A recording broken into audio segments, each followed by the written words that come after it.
Well, Farah Elahi joins me in the studio, and she's a research and policy analyst for Runnymede, a race equality think tank.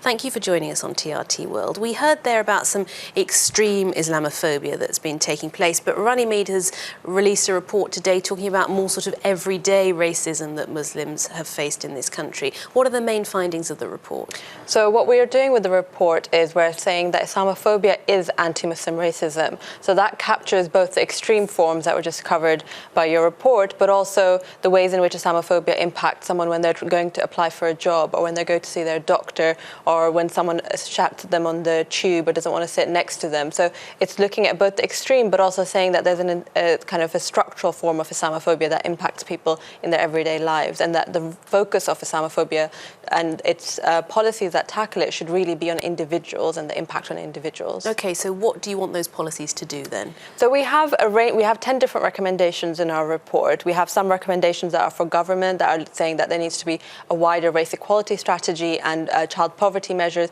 Over 50% of Pakistani and Bangladeshi children live in child poverty, so there's issues around that. We have specific recommendations on, say, hate crime, and that local mayors and local authorities need to take more concerted effort. We have recommendations for media. We have recommendation on prevent, and that there should be a completely independent, transparent inquiry into it.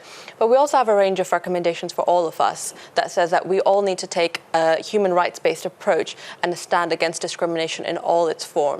You talk about prevent there. This was the counter-terrorism strategy that the UK operates. What are your specific criticisms of that? So prevent is one of 4 strands of the government's counter-terrorism strategy. And in our report, we have a chapter that looks at what the impact of prevent has been on the Muslims, or those perceived to be Muslims, in terms of the over-representation or the disproportionate impact in terms of referrals of Muslims, with the majority of those referrals not needing to take any further action in terms of counter-terrorism measures. So really, in terms of there's a high level of collateral damage on the impact on Muslims with prevent, and that we need to test whether it's actually effective in its stated aims of preventing terrorism. Okay, Farah Elahi from Runnymede, thanks very much. Thank you very much.